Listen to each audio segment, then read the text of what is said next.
So hey everybody, welcome back. It's First Aid Friday, and can you imagine a week's gone by already? It's really crazy how the time has gone. So yeah, it's Friday. So let's talk a little bit. I think this week we're gonna discuss a little bit about who I am, what I do, why I do it, which some people shake their head. I actually got called last night in a class that I am an island of calm. So go with that one, island of calm. Pine Island? Yeah, but island of calm. Okay, I'll go with that. Let's talk a little bit about what is going to be First Aid Friday. I know a lot of people think it's going to be showing skills, showing different ways of doing things, possibly just seeing the difference between, oh, I can't do that, I'm not an EMT. Well, you don't need to be one.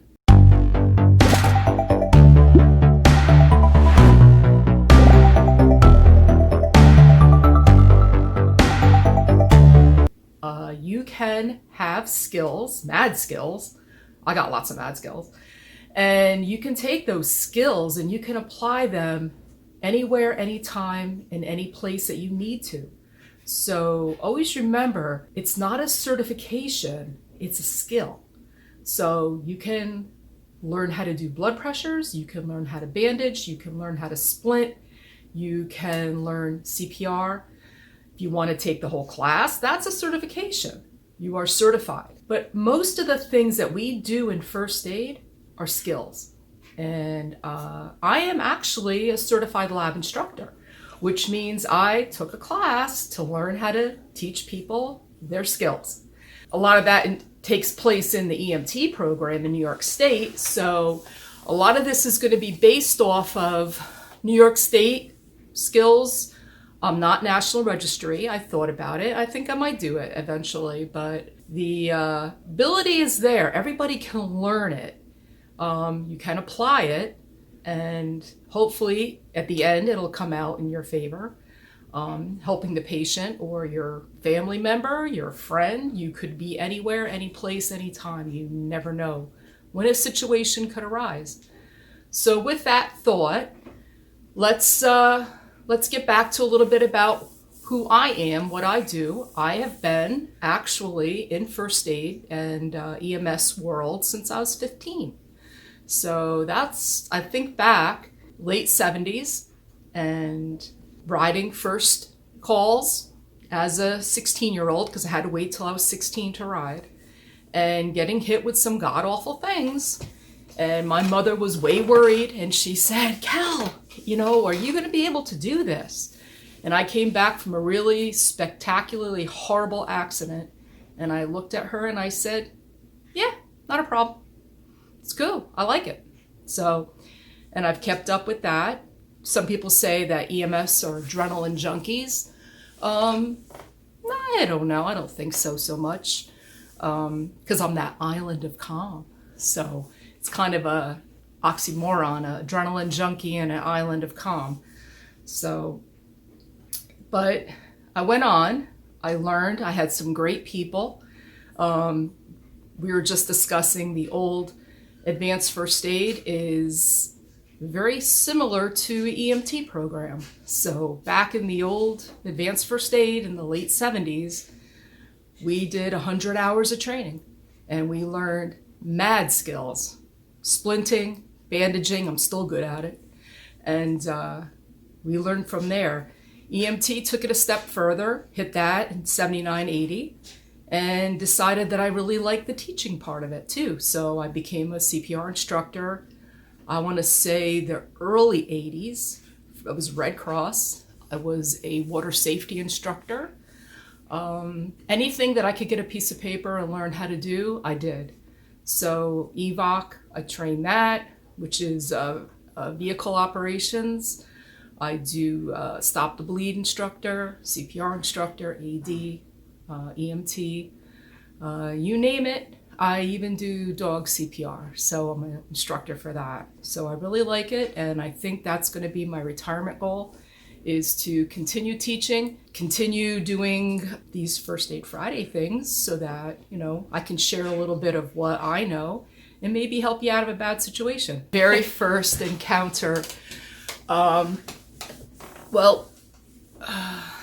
very first was a double fatal motor vehicle accident involving a mother, a baby, a father with 2 small girls, and a drunk driver. And the mother and the baby passed. And that was a rough one. So, what'd you feel like when you were going on that very first call? Can you take me back to like did you drive to the bay to get the ambulance? Did you go to the scene? Like what was going through your brain that very first call you went on? I was 16. I drove my mother's car to the ambulance bay. So like the pager went? There's no pagers. It was all phone calls. So we belonged to a answering service, and when the emergency calls came in, there was no 911 yet. It did not exist. It came in as a phone call, and we had scheduled on-duty times, and it was right as soon as my duty time came up, 6 p.m. So did you just get home? Oh, no, 6 p.m. So you just finished dinner? I don't even remember. It was warm out. We had short sleeves. I do know that. And the phone rang, and it was, this is Telstar. That was the name of the company, Telstar. Oh my God. This is Telstar. Is this Kelly? You have a call, motor vehicle accident, and gave the address. And they said, are you responding? And I said, yes. So I'm like, ooh, first call, motor vehicle accident. Oh, shit, what do you do? I really couldn't tell you my feeling at this point going. I think a lot of adrenaline. But I've always been able to take the time responding to process protocols. So I think in my head, I had no idea what it was going to be. Motor vehicle accident is trauma. So you kind of review a little of your trauma stuff. Trauma equals blood, broken bones, cuts, abrasions, blah, blah. So you review that in your head. I did not know there was going to be pediatrics. So that was a slap in the face. So, So you jump in Mom's car. Get in the car. I drove the 3 miles to the ambulance bay. Mm-hmm. There was myself and 2 other people that responded. What kind of training had you gone through at this point? Like you were nowhere near an EMT, oh, God, right? No, absolutely not an EMT.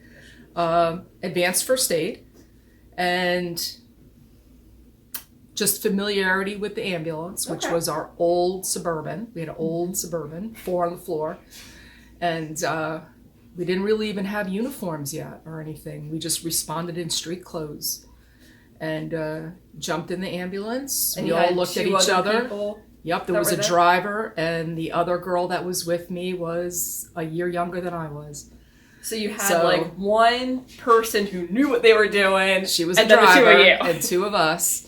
And there was a lot of other people on the scene. Okay. So there was other members and stuff like that. It was a local, on a major road. So fire was there, police was there.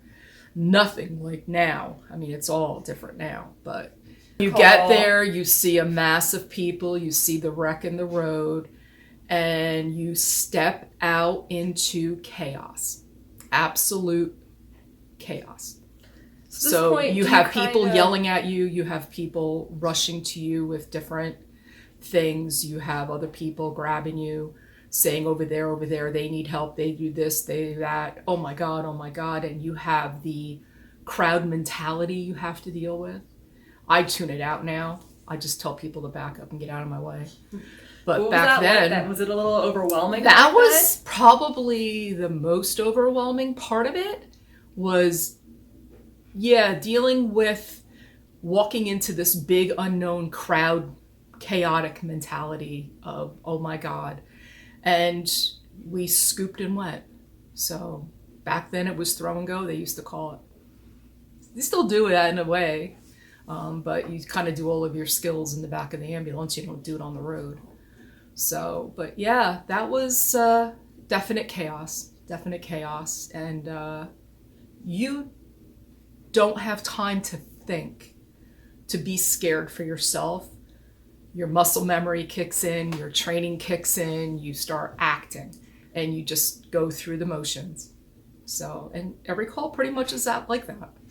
And then you kind of process emotion afterwards and go, oh, geez. When you walk away later and you always debrief after something horrid. You always have a critique and a debriefing, and if you need mental health assistance, that's always available too. You guys watch out for each other. Absolutely, with that, right? Absolutely. Everybody calls, everybody checks up on, and we're kids. We literally are kids. I'm in 10th grade, I think. 10th grade.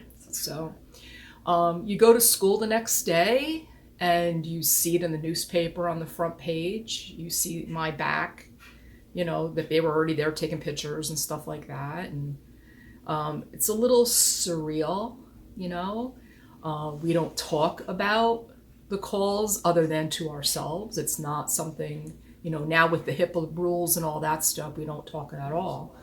So you don't go out in the public and say, oh yeah, I was on this really bad call, you can't do that. So you have to be really, keep it to yourself. Discreet, yeah, very much so. Very professional. You need to maintain that professionalism. Nowadays with cell phones and cameras and Facebook and everything is live, and you have to be super careful. Every time you turn around, there's a camera in your face.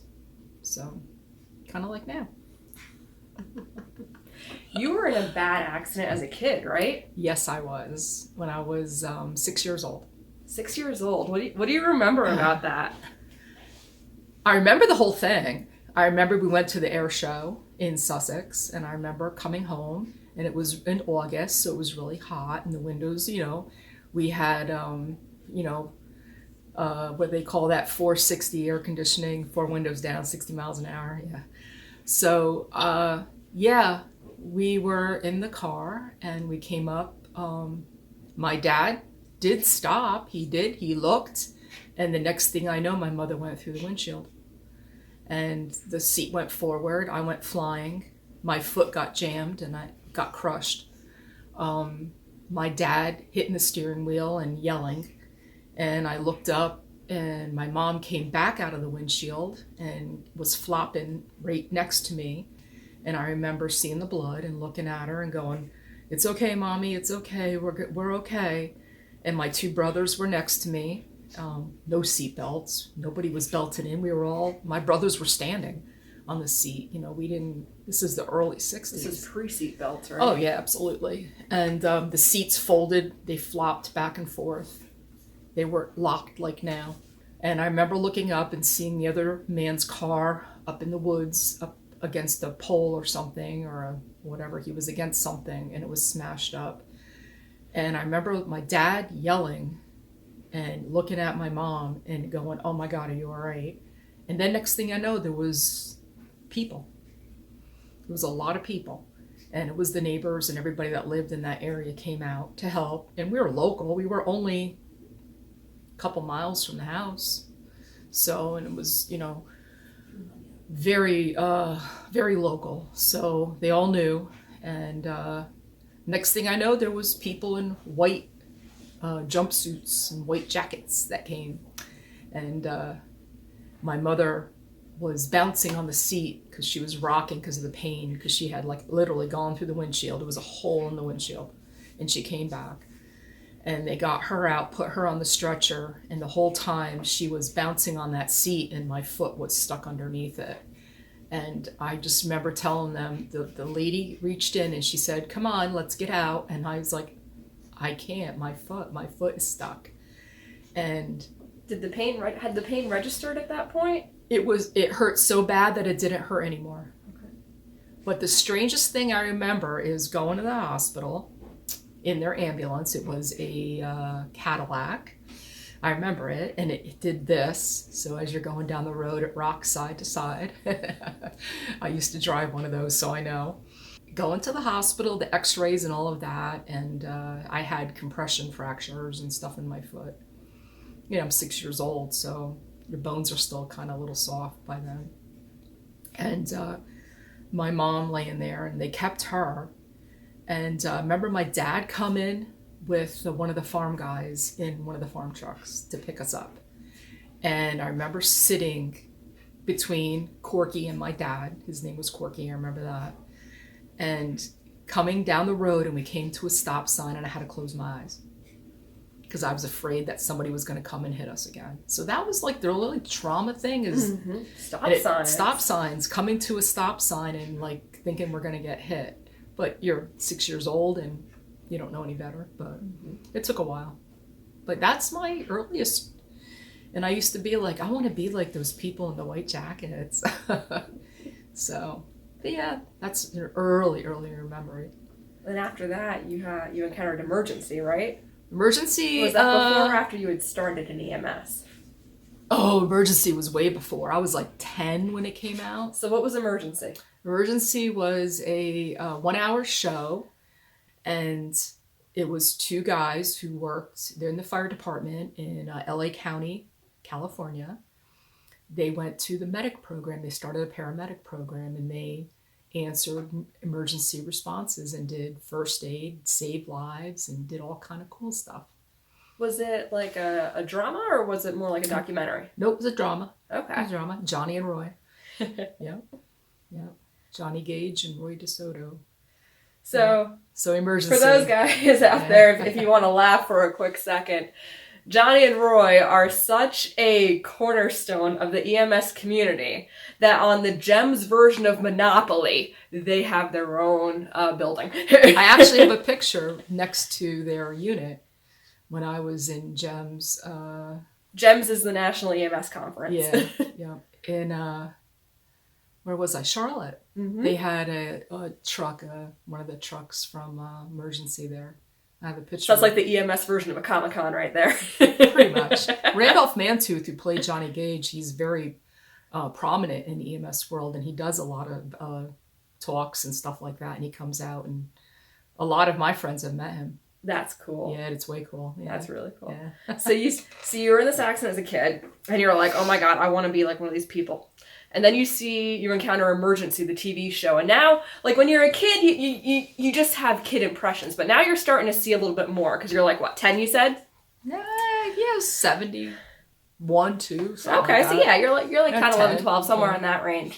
And now you start to get like a definition, like, oh, that's what it is. And after that, because the Pine Island, your local ambulance corps... Started in 76. Yeah. And you joined in the year after it started, I took right? the class in 77, and I could ride in 78. Yeah.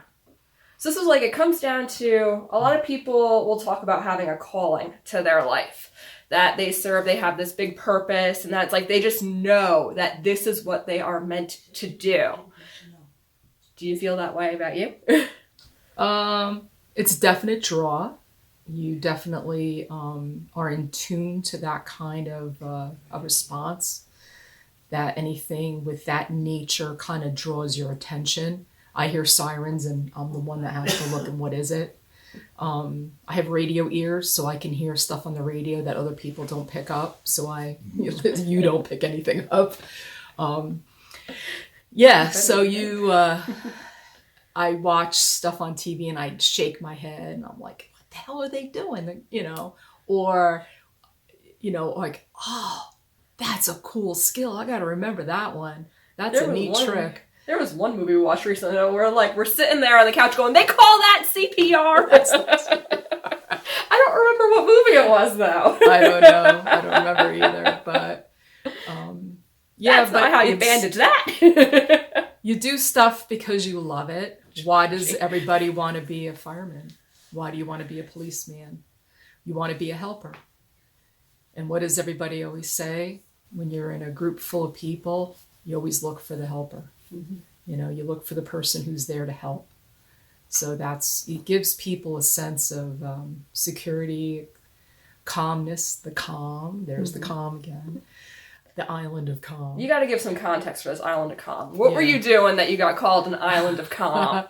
I had to retest the girl who failed a station. For what was she testing for? For EMT class. Her EMT certification. And she was testing, and you have skill stations that you have to. It's called the final practical. So this test is so hard. It psychs people out, and it's they have breakdowns. And they do. People do break down, and people do. They know their skills, and I keep telling them, let it all go. Fall back on your training, fall back on your skills, your muscle memory will kick in, and you'll just start doing it. Don't overthink it. And she overthought it, and she did some kind of, I wouldn't say dumb, but she was too ahead of herself. Her fingers worked faster than her brain, so she was pushing buttons where she shouldn't have. And she failed. So I was approached, and they said, can you remediate her and then retest her? So I said, yes, I'll take her on. And she was so happy that it was me, because she said, I loved having you for instructor in class, and I loved your group. And she says, you always calm me down. You are an island of calm. I thought that was great. So yeah, and she aced it. She totally went to the station and aced it. So she did very well. But that was pretty funny. But people have told me that through the years, that especially on calls where you have older people and such who don't know how it works, and then they see a familiar face, and then they calm down, and they're like, oh, thank God you're here. I know somebody, I feel so much better. So... But that's also a good thing. That's a great thing to be able to do in EMS. So, it's enough of me talking. And we'll see you next week. And we're going to try and figure out a problem. And we're going to try to learn how to recognize that maybe somebody needs you to call for help. So with that, have a great weekend. And thank you for joining me for First Aid Friday. Comment. Subscribe, join, like the video, send me a love note.